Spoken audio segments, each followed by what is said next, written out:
안녕하세요. 사회적 경제와 함께하는 우리 아이 돌봄의 사회를 맡은 경기도 사회적 경제센터 문보경 센터장입니다. 사회가 급격하게 변화하면서 돌봄 문제는 매우 중요한 부분으로 떠오르고 있습니다. 최근 코로나 사태로 인해서 돌봄에 대한 그 중요성에 대해서는 다시 한번 생각하는 계기가 되기도 했습니다. 그래서 아동 미래에 영향을 미치는 돌봄 문제에 대해 사회적 경제가 어떤 역할을 할 수 있는지 이 시간을 통해서 살펴보도록 하겠습니다. 오늘 참여하신 발표자와 토론자를 소개해 드리겠습니다. 먼저 아동 돌봄 부분의 발표자는 경기도 사회적 경제 정책 추진단의 아동 돌봄 분과위원장님을 맡고 계시면서 공동육아와 공동체 교육 컨설팅 사업단장을 맡고 계신 이송지 단장님 참석해 주셨습니다. 안녕하세요. 공동육아 공동체 교육에서 일하고 있는 이송지입니다.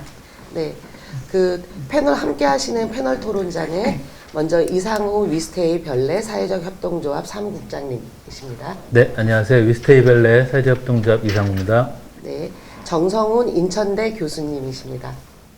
안녕하세요. 직장은 인천대고요. 사는 곳은 경기도 과천에서 아이 둘 키우며 살고 있는 아빠입니다. 반갑습니다. 네, 정정옥 경기도 가족여성연구원 원장님 모셨습니다. 반갑습니다. 경기도 가족여성연구원 원장으로 있는 정정옥입니다. 네. 네, 경기도 아동돌봄과 김미순 주무관님이 함께해 주셨습니다. 안녕하세요. 경기도청 아동돌봄과에서 근무하고 있는 김미순 주무관입니다. 네, 먼저 이송지 단장님의 주제 발표를 듣도록 하겠습니다. 네, 부탁드리겠습니다. 네. 안녕하세요. 금방 소개받은 이송지입니다. 그동안 아동돌봄 분과에서 논의되고 정리된 정책을 간략하게 말씀드리겠습니다. 경기도 기혼 여성들에게 자녀를 안심하고 낳아 기를 수 있는 사회 여건에 대해 물어보면 많은 분들이 안전한 그리고 양질의 아동돌봄 기관이 부담 없는 비용으로 많이 만들어지는 것이 필요하다고 말합니다. 그러나 현실은 정부와 지자체의 다양한 아동돌봄 정책 추진에도 불구하고 양적으로나 질적으로나 아직 부족하다는 것이 아이를 돌보는 사람이나 기관들의 체감입니다. 현재 아동돌봄 정책의 문제는 정책의 소관부처 및 돌봄기관 간 분절적인 사업 추진으로 돌봄의 사각지대가 존재한다는 것입니다. 부모들은 어린이집 등 돌봄기관의 선택 조건으로 아이들이 집에서 쉽게 오갈 수 있는 거리를 꼽는 경우가 우선적입니다. 결국은 가까운 거리에서 안심하고 아동을 돌볼 수 있는 돌봄 정책이 필요하다 하겠습니다. 사회적 경제 방식의 돌봄 기관은 참여와 협력, 민주적 운영을 기본 방향으로 삼고 있습니다. 그 결과 지역 주민들의 연대와 공동체 형성을 통해 관계 회복의 거점 커뮤니티로 주목받고 있고요. 이 공동체를 중심으로 지역사회가 활성화되어 지역 주민들 사이에 신뢰 회복이 가능함을 우리는 여러 사례에서 볼 수가 있었습니다. 우리나라는 오래전부터 공동육아로 대표되는 공동체 돌봄이 다양한 형태로 활성화되어 왔고 최근에는 정부에서도 사회적 경제 방식의 아동 돌봄을 정책적으로 육성 지원 중입니다. 이렇게 자발적 또는 정책적으로 활성화되고 있는 사회적 경제 방식의 아동 돌봄에서 중요한 것은 무엇일까요? 그것은 참여가 가능한 주체의 발굴과 육성, 조직화, 그리고 이를 바람직한 방향으로 지속 가능할 수 있도록 하는 교육과 컨설팅 지원이라고 생각합니다.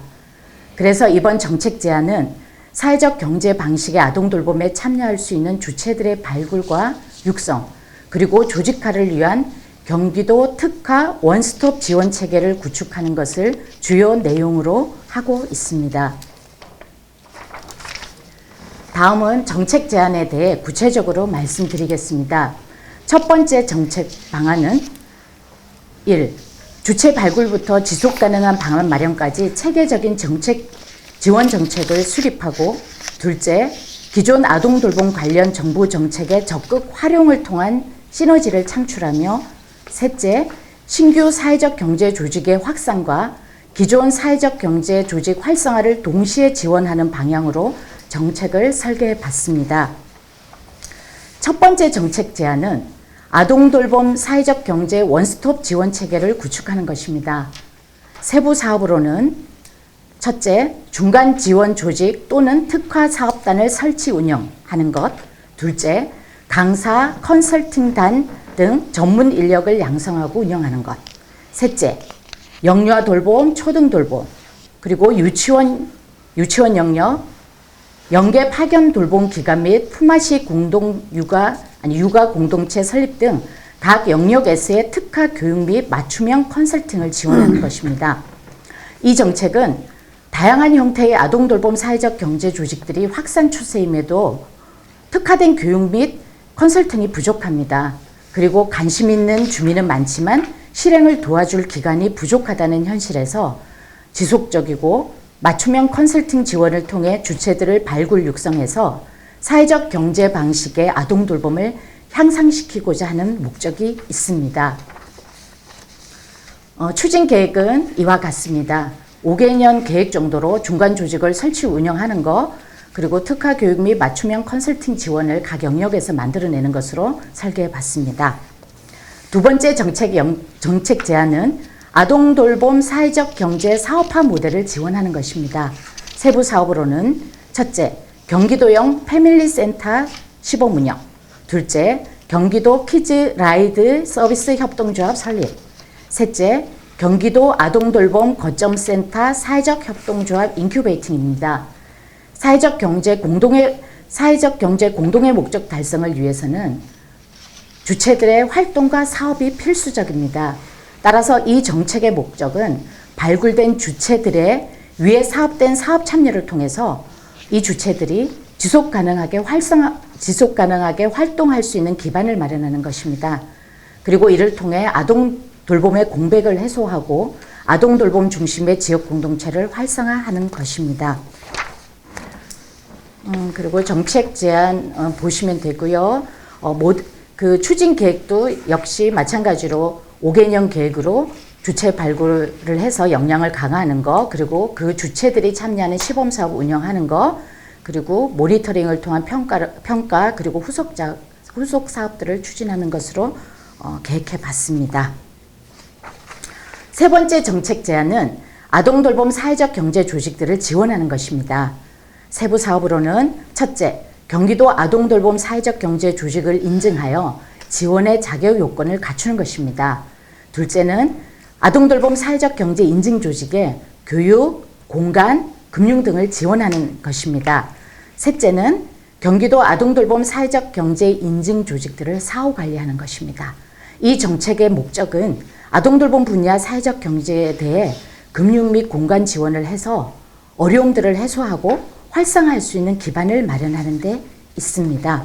그래서 저희들은 이런 사업들이 제대로 현실적으로 추진이 되면 기존의 자생적 아동돌봄 사회적 경제 조직들의 지속 가능성들이 향상될 것이고, 정책적으로 육성하는 신규 아동돌봄 사회적 경제 조직의 성장 기반을 마련하게 될 것이고, 일반 주민들에게 사회적 경제 방식의 아동돌봄 홍보를 통한 활성화가 기대되겠습니다. 그리고 무엇보다도 이 아동돌봄에 참여하는 주체들이 즐겁게 참여하고, 그리고 그것들을 통해 지역 공동체가 활성화되고, 그리고 우리 아이들은 그 공동체 속에서 안심하고 안전하게 살며 배우며 놀고 그렇게 생활하게 될 것이라 기대하고 있습니다. 이것으로 정책 제안을 간략하게 말씀드렸습니다. 감사합니다. 네, 고맙습니다. 그 단장님 말씀대로라고 한다면 아이들의 미래가 담보되는 경기도, 그다음에 믿고 성장할 수 있는 경기도를 좀 상상해보고 기대해볼 수 있을 것 같습니다. 이어서 토론자분들의 토론이 있도록 하겠습니다. 먼저 이상우 사무국장님부터 토론 부탁드리겠습니다. 네. 네, 소개받은 이스테이벨레 사무국장 이상우입니다. 우리는 지금 코로나 시대를 살고 있습니다. 사회적 거리 두기를 기본으로 하고 있고, 마스크, 손 씻기가 기본인 세상이 된 것이죠. 사실 현장에서는 오랫동안 크고 작은 형태로 그리고 다양한 형태로 지속적인 활동을 해오고 있는 것이 사실입니다. 이때 필요한 게 저는 공간이라고 생각을 합니다. 지역에서는 이 공간이 경제적으로나 물리적으로 굉장히 열악한 여건인 것은 사실이거든요. 프로그램 같은 것이야 산전수전, 공중전 다 겪고 쌓아온 내력들이 있기 때문에 충분하지 않는가 싶은데요. 공간 자체가 공간으로 안주하거나 공간이 주는 또 한계가 분명히 있겠습니다만은 공간이 있어야만 많은 활동들이 상상력을 가질 수 있지 않는가 생각이 되고요. 그런 점에서 이 사회적 경제의 돌봄이 이런 그 센터나 이 사회적 경제라고 하는 공간을 중심으로 펼쳐지는 게 의미가 있다고 생각을 합니다. 그리고 이런 지속 가능성들을 담보하기 위해서 사업화 모델도 지원한다는 점이 좀 중요한 것 같은데요. 사실 개인적으로는 그런 점에서 키즈라이딩 협동조합 아이디어가 조금 아쉬운 점이 있긴 있습니다. 이 아이디어는 아이들이 집과 돌봄 기관 사이에서 또 다른 공간으로 이동한다는 것을 전제하고 있는데요. 아무리 아이디어 차원에서 제시한 사례라고 이해는 되지만 이것이 실제 수요자들의 욕구를 정말로 충족시키는 일인지, 그리고 이게 정말로 필요로부터 시작된 일인지 사실 궁금한 점이 있습니다.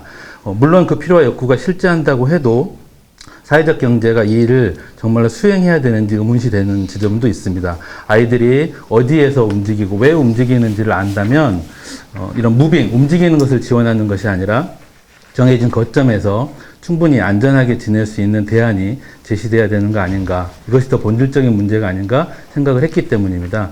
사회적 경제의 돌봄은 그래서 조금 더 대안적이었으면 좋겠다는 생각을 했습니다. 두 번째로 말씀드리고 싶은 건 지원 체계에 대한 얘기인데요. 사회적 경제는 사람 그리고 사람과의 관계를 중요시하게 생각하고 있죠. 근데 이 코로나 때문에 우리가 사람을 만나거나 도움을 나누고 활동을 보태는 일들이 많이 위축되고 있는 것은 사실입니다.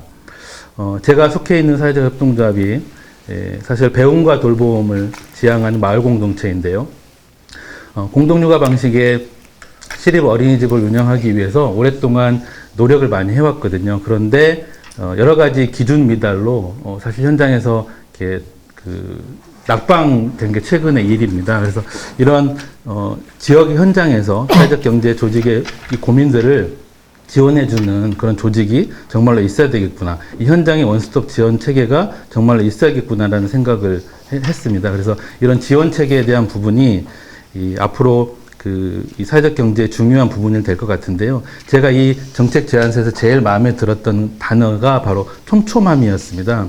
제안서에서 거론되는 촘촘함인데 저는 이것이 곧 로컬이고 현장이다라는 생각을 했거든요. 이 촘촘해야 되는 것이 아이들에 대한 관심, 네, 그리고 사랑이지 않는가 이렇게 생각을 했습니다. 네, 감사합니다.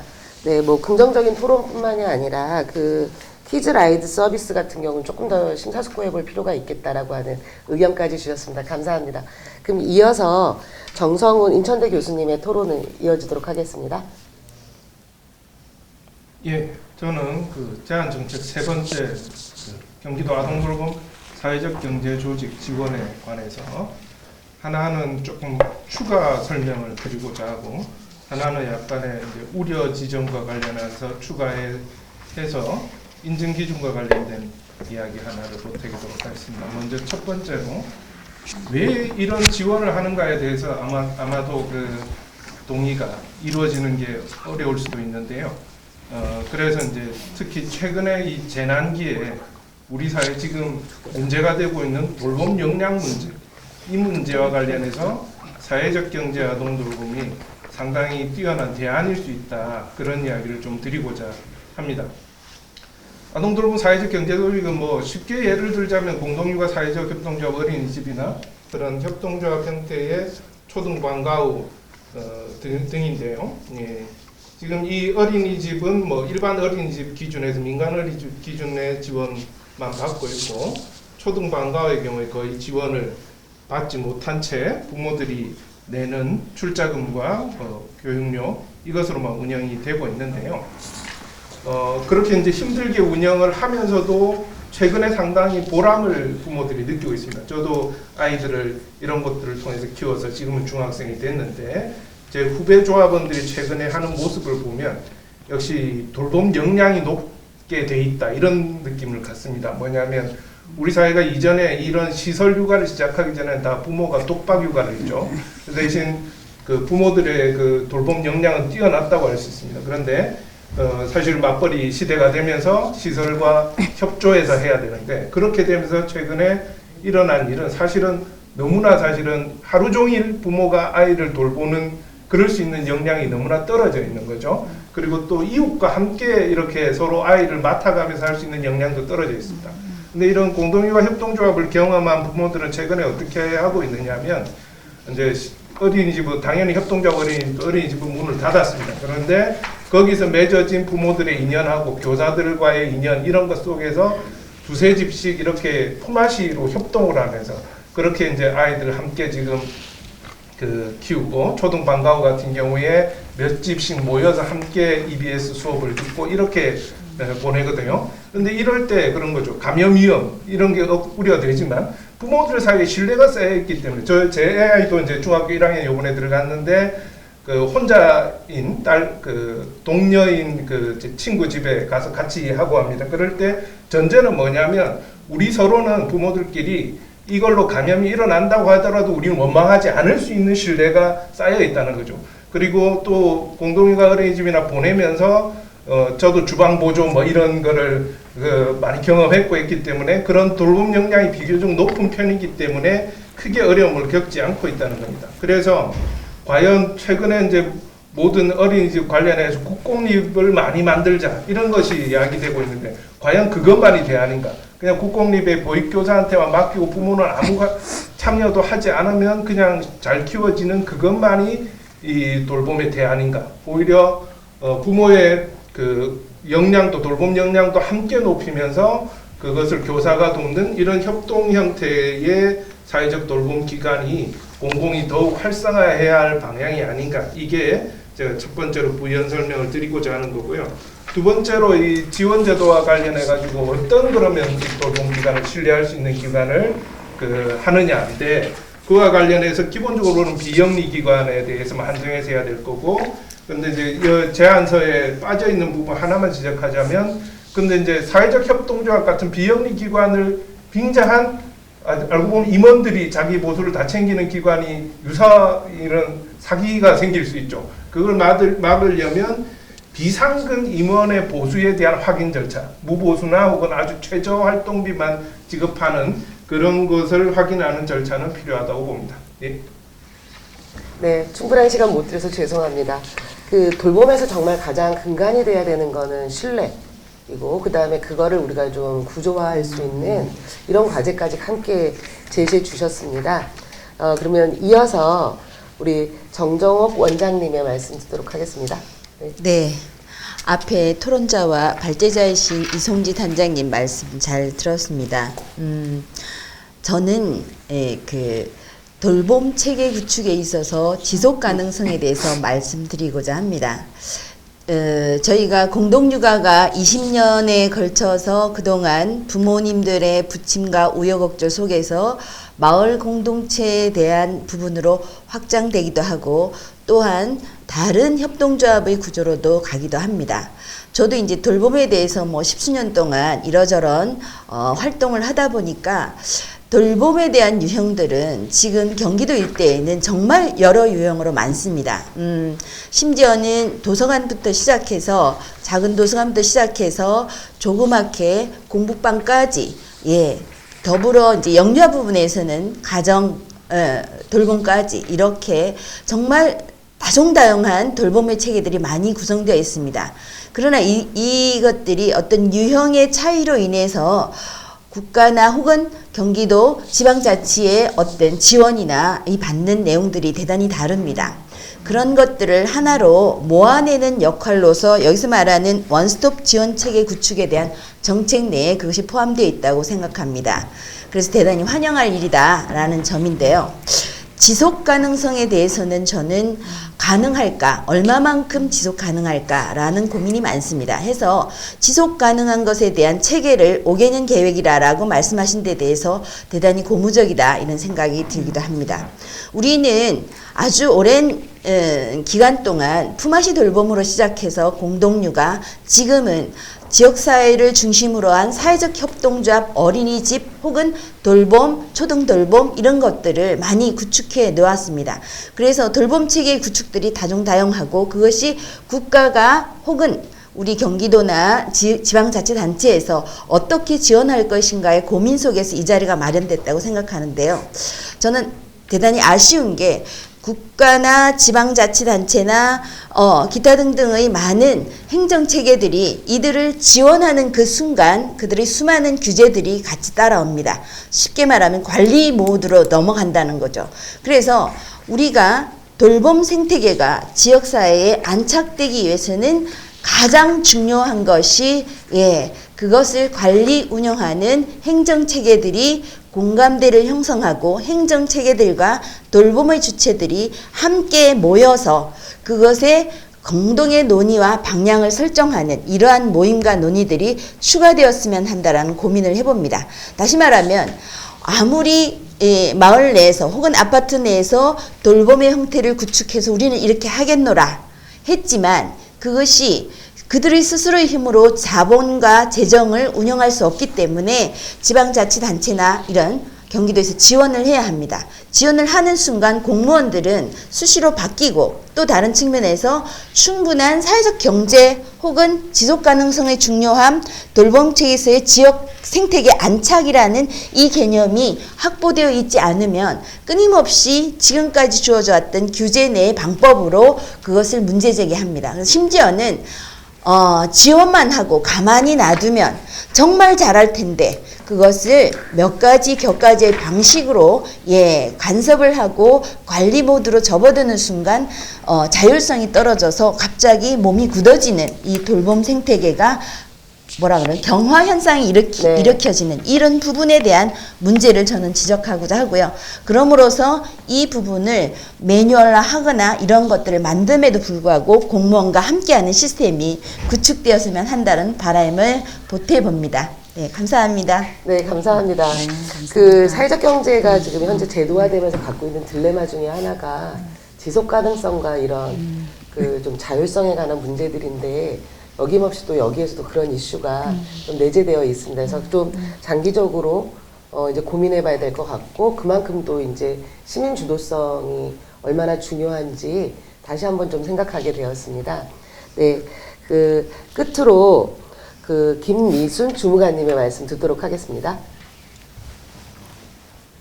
네, 저는 이제 제가 담당하고 있는 초등돌봄 업무 중심으로 말씀드리겠습니다. 정부가 추진하고 있는 다함께 돌봄 사업이 지자체에서 추진하는데 어려움을 겪는 이유가 크게 두 가지가 있습니다. 우선 아까 말씀하셨다시피 돌봄 공간 확보가 어렵다는 건데요. 여러 가지 조사에서도 나타났듯이 많은 학부모님들은 그 접근성을 가장 중요하게 생각하십니다. 그래서 보건복지부, 국토교통부 등 범정부 차원에서 그 아파트 주민 공동시설 활용을 위한 그 제도 개선안을 마련하고 연내 법령 개정을 추진하고 있습니다. 그래서 그 내용을 보면 500세대 이상의 신규 아파트 단지에는 다함께 돌봄센터 설치를 의무화하도록 하고요. 그 다음에 이제 기존 아파트 단지에 대해서는 입주자 동의 2분의 1 이상이면 그 용도 변경이 가능하도록 간소화했습니다. 그래서 당장은 아니더라도 돌봄 공간을 확보하는 문제가 어느 정도 해소될 거라고 생각하고 있습니다. 그리고 다음으로 어려운 점이 다함께 돌봄 센터를 이렇게 많이 의무 설치하게 되면 운영 주체는 충분한가의 문제입니다. 작년에 돌봄센터 수탁기관을 선정하는 데 있어서 실제로 어려움을 겪은 시군들이 있었고 그리고 올해만 해도 경기도에 70개 이상의 돌봄센터가 새롭게 개소할 예정이어서 수탁기관 확보가 또 하나의 풀어야 될 과제라고 생각합니다. 그래서 역량을 갖춘 사회적 경제 조직 형태 운영 주체를 육성해야 된다는 제안에 대해서 절대적으로 공감을 하고 있습니다. 그리고 올해 초 도 사업으로 아동돌봄 공동체 공모 사업을 했었는데 마을 주민 모임이 한 40개 이상이 신청을 했거든요. 그래서 이렇게 돌봄에 많은 관심을 가지고 있는 분들에게 조직을 운영할 수 있는 역량을 키워주고 또 나아가서 사회적 협동조합 설립을 전문적인 중간 지원 조직이 나서서 맞춤형 컨설팅을 체계적으로 해준다면 크게 도움이 될 거라고 생각합니다. 이렇게 설립된 사회적 협동조합은 다함께 돌봄센터 시설 수탁을 받을 수 있고요. 물론 이제 공모 절차를 통해서 선정이 돼야겠죠. 그리고 종사자는 이제 자격을 갖춘 분들로 공개 채용을 해야 되고요. 그래서 하지만 이제 다함께 돌봄센터를 수탁했다고 해서 이렇게 수익이 창출되는 그런 구조는 아닙니다. 그래서 저도 이 조직이 지속적이고 안정적으로 유지되기 위해서는 어떤 시너지 효과를 같이 낼 수 있는 그 사업 모델 발굴도 같이 병행되어야 된다고 생각을 합니다. 그리고 또한 사회적 경제 조직의 이런 참여 유도를 위해서는 그분들의 사명감만 저희가 요구하기보다는 아까 제안해 주신 대로 어떤 지원 체계도 같이 시스템이 구축되어야 된다. 그렇게 저도 공감하고 있습니다. 그래서 오늘 정책 추진단에서 제안해 주신 정책에 대해서 저도 앞으로 돌봄 정책 추진을 할 때 그런 사회적 경제에 기반한 정책이 추진되도록 노력하겠습니다. 이상입니다. 네, 감사합니다. 행정에서 좀 적극적으로 이제 고민하시고 정책을 또 입안하시는 것들도 알게 되어서 저희도 이제 되게 기대가 됩니다. 코로나가 우리 사회에 좀 많은 변화를 일으켰는데요. 그 중에 하나가 오늘의 자리인 것 같아요. 그래서 저희가 오늘도 첫 세션을 시작하느라고 실수도 많고 익숙하지 않고 굉장히 다들 이렇게 굳어 있습니다. 그래서 보시는 분들이 애정을 갖고 봐주시면 좋겠습니다. 그리고 응원도 부탁드리고요. 지금 그 사이에 질문이 좀 몇 가지가 좀 들어왔습니다. 그래서 질문에 대해서 시간이 제한되어 있기 때문에 모든 거는 답변을 못할 것 같고요. 먼저 좀 들어온 질문들 먼저 몇 개 좀 소개시켜 드릴게요. 첫 번째 좀 협동조합으로 운영되어 되는 유치원이 있는가? 이거는 뭐 짧으니까 있죠. 네. 그리고 사회적 경제 주체가 참여한다라고 했을 때 정말 어떤 게 강점일까라고 하는 질문이 있고요. 그 다음에 협동조합이면 선생님, 학부모 모두가 조합원이어야 하나요? 조합원에 관한 사회적 경제로 했을 때. 그리고 사회적 경제 부분이 아동 돌봄에 있을 때 경제적으로 아까 이제 우리 계속 얘기했던 지속 가능성에 대한 문제가 좀 제기가 좀 됐습니다. 그리고 의견으로 좀 제시가 된 거는 이제 사회적 협동조합이라고 하는 형태보다는 오히려 실제 운영 원리가 더 중요한 거 아닐까요? 라고 하는 의견도 같이 좀 주셨고요. 그 다음에 오히려 좀 먼저 선행돼야 되는 게 인식 전환에 대한 거 아닌가라고 하는 이런 좀 가장 근본적인 문제, 그리고 이런 것도 좀 정책에 포함이 되면 좋겠다라고 하는 의견이 있었습니다. 그래서 여기에서 한 2가지 정도만 질문을 좀 드릴 테니까 자유롭게 의견 말씀해 주시면 좋겠습니다.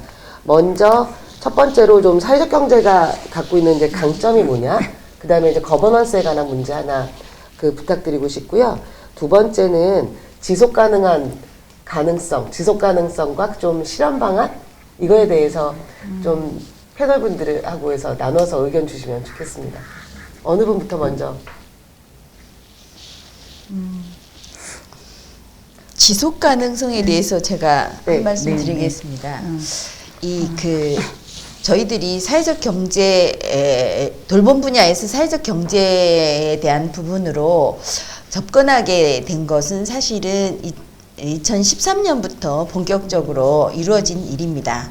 그러나 우리가 생각이 다른, 성장 배경이 다른 사람들이 한 목표와 방향을 갖고 이것을 하고자 하는 마음을 모으는 데까지는 꽤 시간이 필요합니다.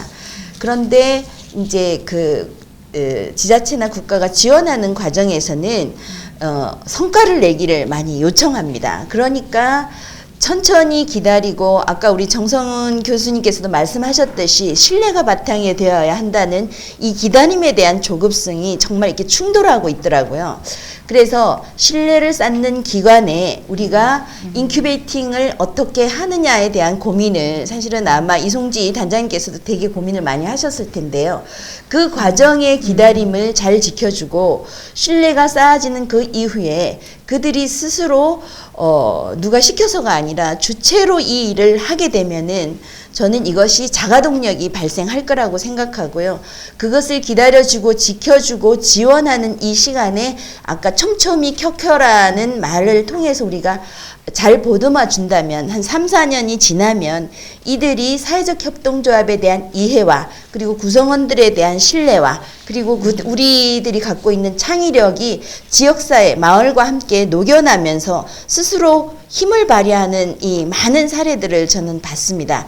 그렇게 될 때까지 충분히 지원을 하는 체계를 단계화해서 매뉴얼로 잘 개발해서 지원할 수 있는 방향을 가져준다면 저는 이후에 지속 가능성이 보장되고 그 속에서 대단히 이렇게 챙겨내는 일들을 잘할 수 있다는 것을 저는 지역사회에서도 많이 봤고요. 실제로 20년 역사를 가진 공동육아에서도 그 모습을 보여줬고요. 13년 이후에 지역의 사회적 경제 협동조합 국공립 어린이집을 위탁받아 운영하는 모범 사례들도 제가 곳곳에서 보고 있습니다. 그래서 믿어주시고 기다려주시라는 말을 저는 드리고 싶습니다. 네, 그 지속 가능성에 있어서 아마 행정의 역할일 것 같아요. 기다린다라고 하는 거는 이제 그거 기다림의 내용은 이제 주체들이 지역 단위에서 이제 커뮤니티에 기반한 이제 규모화를 만들어낼 수 있는 절대적 시간일 것 같은데. 원장님 절대적 시간이 얼마나 정도 될까요? 저는 한 10년? 최소한 3년에 너무 짧지 기반을 않아요? 닦는 그렇지만 행정도 기다려주는 시간이 있으니까 최소한 3년에 기반을 닦을 수 있는 단계별 네. 지원과 네. 적어도 5년의 인큐베이팅 과정을 거치면 그들이 대한민국 사람들 정말 창의적이고 부지런하잖아요. 만들어내는 걸 볼 수 있었고요. 또 그 속에서 시행착오를 겪으면서 잊지 않고 하는 네. 일들을 예. 예. 그러면 우리 김희순 주무관님은 한 8년 정도 이렇게 고려해 주시면 되겠네요. 네, 그러면 이어서 좀 다른 주제인데 좀 오히려 좀 단장님께서 네네. 단장님은 좀 마무리 발언을 좀 해주시고요. 예, 우리 예. 좀 다른 분들이 사회적 경제가 좀 이 사업 주체로 이제 나섰을 때 갖는 강점 그리고 이제 좀 조합원 제도하고 좀 연동해서 좀 네. 조합원들. 네네 소개해 주세요. 제가 뭐 사회적 협동조합 어린이집 이사장도 해봤고 네네. 공동육아 방과후를 이제 사회적 협동조합으로 전환하는 일도 해봤기 때문에 그 어떻게 사회적 경제 아동돌봄 조직이 구성되는 게 표준적이고 이상적인가를 먼저 말씀드리고 그렇지 않을 경우에 어떤 왜곡이 가능한가를 잠시 설명드리겠습니다. 지금 현재 대부분 사회적 협동조합 어린이집이나 초등방과후는 교사, 부모, 지역사회 세 주체가 참여합니다. 교사는 직원조합원으로 참여하고 부모는 소비자조합원으로 참여하고 지역사회는 후원자 조합원으로 참여합니다. 이 셋 사이의 긴장 속에서 긴장과 협동이 이루어지는 관계죠. 이게 가장 저는 표준적이고 이상적인 모델이고 이게 이제 다중이해 관계자라고 하는 사회적 협동조합 정신에 맞는 것이라고 봅니다. 근데 여기 하나의 주체만 빠져도 저는 왜곡될 수적 소지가 있다. 그래서 권장드리고 싶지는 않습니다. 왜냐하면 교사가 빠질 경우 사실 부모가 모여서 사실 교사한테 갑질하는 그런 가능성도 있습니다. 물론 부모와 교사가 함께 운영할 때 사실은 상당히 갈등의 소지는 있습니다. 그런데 하지만 갈등을 극복하면서 협동하는 과정에서 진짜 신뢰가 형성될 수 있기 때문에 저는 양주체가 다 있어야 된다고 보고 지역사회도 저는 중요하다고 보는데요. 이건 졸업생들 뿐만 아니라 그 외에도 뭐 다른 그 아동돌봄 관련해서 종사하는 지역사회에 관심 있는 분들의 참여도 반드시 좀 필요하다고 봅니다. 왜냐하면 우리 아이만 잘 키우자고 하는 것이라면 이건 진정한 의미의 사회적 경제가 아니고 그래서 제가 다 그 아이들 보냈던 그 초등방과후 같은 경우에도 지역의 저소득 지역아동센터 후원 사업을 대단히 오랫동안 계속 해왔거든요. 그런 긴장관계 속에서 우리 아이들만을 위한 게 아니라 지역사회 모든 아이를 함께 키우는 사회적 경제 돌봄 기관이 되어야 된다고 봅니다. 네, 감사합니다. 사실 이제 이런 얘기해도 되나? 이제 저희 어렸을 때는 마을이 사실 그게 보육기관이었고 모두가 다 공동양육을 했던 기억이 있습니다. 그래서 거버넌스 문제도 마을이 아이를 키운다라고 하는 관점에서 본다면 좀 참여할 수 있는 범위는 좀 더 확장될 수도 있고 다양해질 수도 있을 것 같습니다. 그리고 지금 아까 우리 질문 좀 몇 가지 들어왔던 것 중에 시간이 좀 있으니까요. 지속 가능성은 우리가 아까 얘기했고, 지금 방금 또 하나 유튜브상으로 좀 질문 들어온 게요. 경기도에서 협동조합이 운영하는 유치원 사례, 예, 이거 알고 싶다고 좀 그랬습니다. 그래서 단장님 조금 더 소개해 주실 수 있을까요? 제가 말씀드리겠습니다. 지금 경기도에서 사회적 협동조합이 운영하는 협동조합 유치원이 지난 3월 2일 날 개원을 해서 지금 운영 중에 있습니다. 물론 휴원 중이라서 정식 운영은 아니고요.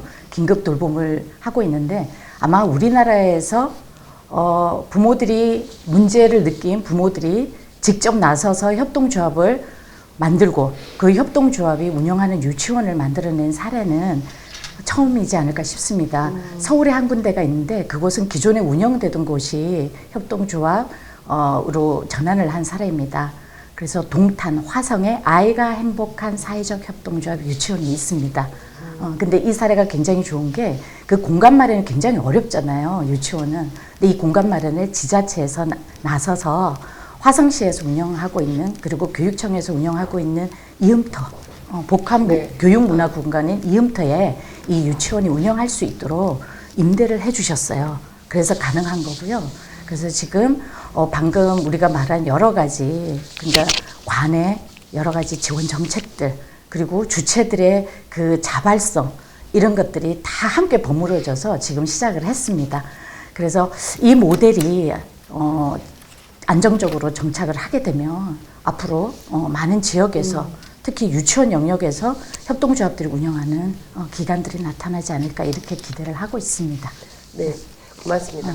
좀 제가 이제 궁금한 걸 좀 추가적으로 좀 짧게 한번 좀 여쭤보고 싶은데 아까 퀴즈라이드에 대해서 좀 고민을 좀 신중하게 할 필요가 있다고 얘기하셨잖아요. 조금 더 부연 설명 좀 부탁드려도 될까요? 네. 정책 제안을 좀 비판적으로 검토하다 보니 제가 평소에 가지고 있는 생각과 조금 이렇게 다른 부분이 있어서 말씀을 드린 거고요. 물론 지역에서의 필요성들이 있을 수 있다는 것에서는 충분히 저도 공감도 가고 이해는 가는데, 근데 이런 즉자적인 서비스만을 해결하기 위해서 부모들이 동원되는 듯한 모습, 특히 이제 이게 위에서 만들어져서 사업 모델이 내려오는 방식의 모델은 아무래도 지속 가능성이 떨어지지 않겠나. 아이템 좋고 나쁨을 떠나서 첫 번째는 지역의 필요성들을 그 주체들이 얼마나 잘 느끼고 절실함 속에서 운영을 하고 있느냐. 이게 첫 번째일 것 같고요. 그다음에 두 번째로 아까 말씀드린 부분인데 조금 더 대안적이었으면 좋겠다는 생각이 드는 거죠. 이 아이들이 이동하는 것에 착목을 해서 협동조합의 비즈니스 모델을 생각을 한 건데 이동하지 않고 어떤 거점 중심으로 활동을 하게 된다면 굳이 이동하지 않아도 된다라는 거죠. 그런 의미에서 드린 말씀이었습니다. 사실 안전의 문제가 좀 굉장히 좀 커서 단장님도 가급적이면 걸어 다니는 거리 내에 뭐 이제 이런 게 좀 필요하다라고 얘기하셨는데 그러면 아까 이제 주무관님께서 그 아파트 공동주택 500세대에는 의무 설치한다고 그러셨잖아요. 그러면 이제 임대 아파트가 우선일 것 같기도 한데 그랬을 때 아파트가 아닌 그 공동주택지들에는 또 이제 사각지대가 생길지 않을까라고 하는 우려가 좀 있거든요. 그래서 장기적으로는 어떻게 보완될 수 있을까요? 제가 장기적인 아까 소개해드린 거는 실제로 이제 진행을 하고 있는 부분이고 또 아파트가 실제 거주하고 있는 게 가장 이제 규모가 크기 때문에 우선적으로는 이제 아파트 주민 공동 시설 한 거고요. 실제로 이제 현재 다함께 돌봄 센터가 들어가려고 해도 일반 주택을 활용하기가 그 공간 확보에 되게 어려움이 있어요. 그래서 지금 현재는 거의 뭐 주민센터라든가 복지관 쪽으로 많이 들어가고 있는 상황이죠. 그래서 그리고 제가 하나 말씀드릴게요. 네. 죄송합니다. 저희 같은 경우에 이제 아파트 단지의 조합이기는 하지만 저희 이제 활동을 지역에 있는 빌라 단지라든지 일반 네. 주택 단지들을 같이 활동을 하고 있거든요. 네. 그러니까 말 그대로 마을 공동체 활동을 하고 있는 셈인 거죠. 그래서 저는 아파트의 공간들이 그런 공용 공간들을 활용을 해서 충분히 지역사회를 커버하면서 수요들을 해결할 수 있지 않을까. 그래서 그 안에서, 물론 시작은 그 안에서 하겠지만 확장할 수 있는 데에 대한 어떤 베네핏이 좀 주어진다거나 하는 것도 필요하지 않을까 싶습니다. 맞습니다. 그 거주하는 아이들 이외에도 그 다른 그 주변의 주택 아이들도 그 공간에서 받을 수 있도록 있게. 그렇게 네. 지침을 아마 그렇게 만들 걸로 알고 있습니다. 좀 키즈라이드 관련해서 약간 추가를 네네, 드리면 말씀해 주세요. 저도 똑같은 이유로 처음에 키즈라이드 서비스 제안하시던 분한테 반대 의사를 이야기했어요. 걸어갈 수 있는 데다가 다 네. 이 돌봄 기관을 만들어야지 왜 이 아이들을 차에 태우고 다니냐. 그런데 그 제안하신 분의 핵심 그게 농어촌 지역이더라고요. 네. 그러니까 농어촌 지역에 현실적으로 그렇게 돌봄 기관을 만들 수가 없다. 그래서 이 시범 사업은 다 농어촌에서 시작할 네. 것이지 도시 지역에서 할 것이 아니라고 그렇게 네. 제안을 했던 내용이었습니다. 네, 저희도 생각을 하고 제안을 했다는 거 다시 한번 강조드리고요. 저희가 그래도 앞에서 서둘러서 오다 보니까 좀 여유가 생겼네요. 네, 단장님 아까 시간에 쫓겨가지고 많이 긴장해서 발표 제대로 못하신 것 같은데 조금 더 강조하고 싶은 제안 사항 있으면 얘기해 주세요. 네. 아까는 시간에 쫓겨서 제가 못한 게 아니라 페이퍼가 막 엉켰어요. 그래서 제가 준비해온 마무리를 제대로 못했습니다. 이 정책이 어떤 효과를 일으킬 것인가가 굉장히 중요하잖아요. 그래서 제가 이제 마무리 겸 좀 말씀을 드리면 아까 그 질문 올라온 것 중에 이런 이야기가 있었어요. 형태가 중요한 것이 아니라 그 운영 원리가 중요한 거 아니시냐는 질문이 있었는데 100% 공감합니다. 그래서 저희가 사회적 경제 영역에서 아동돌봄 조직들이 많이 확산되기를 바라는 이유가 바로 운영 원리 때문이거든요. 그래서 강점이라면 그런 거죠.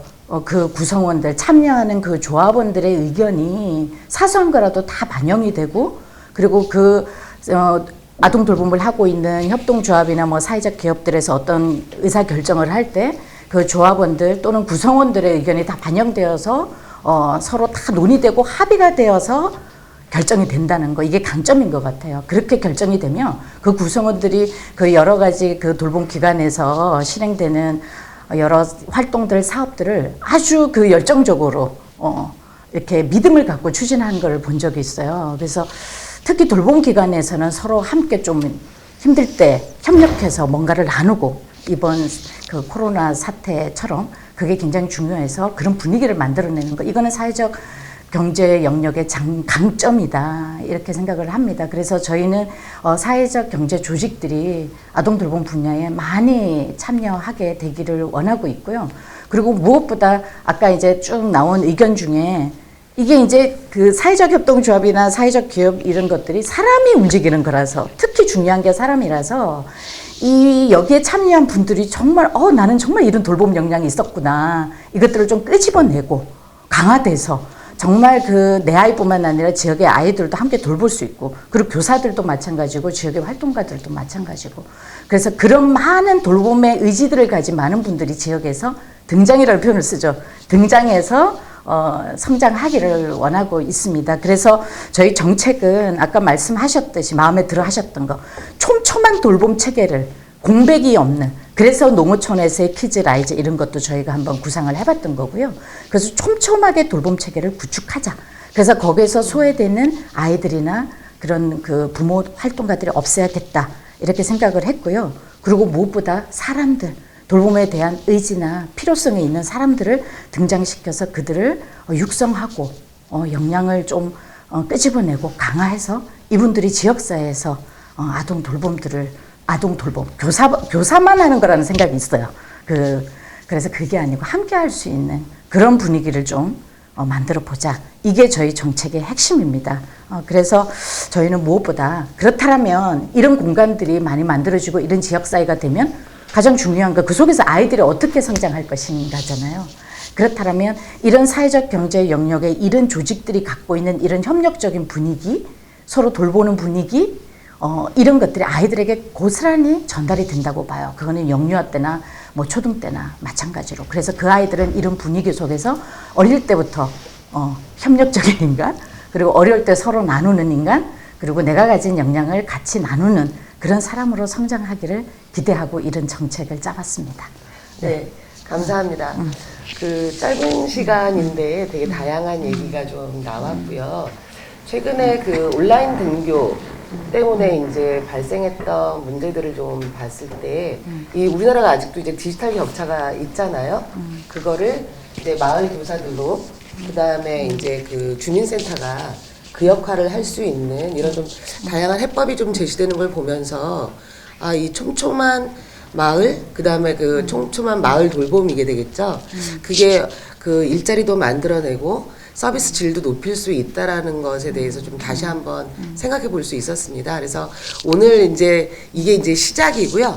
앞으로 사회적 경제와 돌봄이 만나는 그 다양한 일들에 대해서 도민 모두가 많은 관심을 갖고 지켜봐 주시고 또 좋은 아이디어가 있으면 적극 제안해 주신다고 한다면 경기도 돌봄 정책에 조금 더 많은 도움이 되지 않을까 싶습니다.